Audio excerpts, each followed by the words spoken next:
قاہرہ سے اسوان جانے والی گاڑی میں سوار اس عمر رسیدہ شخص کی عمر کم از کم 60 سال ہوگی، اور اوپر سے اس کی وضاقتہ اور لباس ہر زاویے سے دیہاتی مگر جہاں دیدہ اور سمجھدار بندہ لگتا تھا۔ ایک اسٹیشن پر گاڑی رکی تو ایک نوجوان جوڑا سوار ہوا جو اس بوڑھے کے سامنے والی سیٹ پر آ بیٹھا۔ صاف لگتا تھا کہ نو بیاہتا جوڑا ہے، مگر افسوس کی بات یہ تھی کہ لڑکی نے انتہائی نامناسب لباس پہنا ہوا تھا، اور اس لباس سے اس کا بہت سارا جسم نظر آ رہا تھا۔ مصر میں ایسا لباس پہننا کوئی اچھوتا کام نہیں ہے، اور نہ ہی کوئی ایسا لباس پہنے کسی لڑکی کو شودے پن سے دیکھتا یا تاڑتا ہے، مگر دوسرے مسافروں کے ساتھ ساتھ لڑکی کے خاوند کی حیرت دید کے قابل تھی کہ اس بوڑھے نے لڑکی کو دیدے پھاڑ پھاڑ کر دیکھنا شروع کر دیا۔ چہرے سے اتنا پروکار اور محترم نظر آنے والے بوڑھے شخص کی حرکتیں اتنی اوچھی تھیں کہ کبھی لڑکی کے شانوں پر تو کبھی لڑکی کی اریاں ٹانگوں پر، اوپر سے نیچے تک بوڑھا اس کو غور سے دیکھتا اور باقاعدہ اپنی تھوڑی کے نیچے اپنی ہتھیلیاں ٹیک کر گویا منظر سے تسلی کے ساتھ لطف اندوز ہونا شروع ہو گیا۔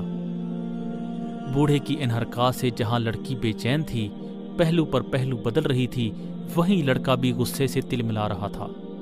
بالآخر اس نے پھٹتے ہوئے کہا، بڑے میاں، کیا تجھے حیا نہیں آتا؟ شرم آنی چاہیے تمہیں۔ اپنی عمر دیکھو اور اپنی حرکتیں دیکھو، اپنا منہ دوسری طرف کرو اور میری بیوی کو سکون سے بیٹھنے دو۔ بوڑھے دیہاتی نے لڑکے کی بات تحمل سے سنی اور متانت سے جواب دیا، لڑکے، میں نہ تو جواباً تجھے یہ کہنا چاہتا ہوں کہ تو خود کچھ شرم اور حیا کر، نہ ہی تجھے یہ کہوں گا کہ تجھے اپنی بیوی کو ایسا لباس پہناتے ہوئے شرم نہیں آئی۔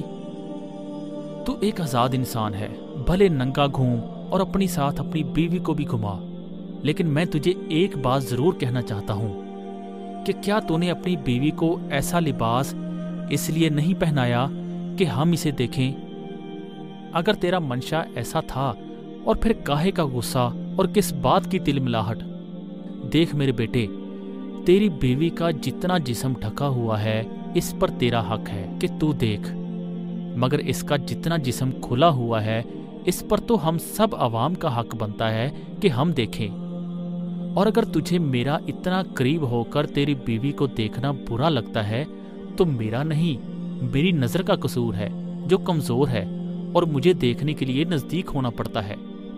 بوڑھے کی باتیں نہیں، اچھا درس تھا، مگر ذرا ہٹ کر لوگوں نے جان لیا تھا کہ بوڑھا اپنا پیغام اس جوڑے تک پہنچا چکا ہے۔ لڑکی نے شرم کے مارے اپنا چہرہ جھکا لیا۔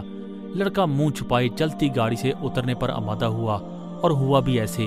اگلے اسٹیشن پر لڑکا جب گاڑی سے اترنے لگا تو بوڑھے نے پیچھے سے آواز دیتے ہوئے کہا، بیٹے، ہمارے دیہات میں درخت پتوں سے ڈھکے رہیں تو ٹھیک، ورنہ اگر کسی درخت سے پتے گر جائیں یا جھڑ جائیں تو ہم اسے کلہاڑی سے کاٹ کر تندور میں ڈال دیتے ہیں۔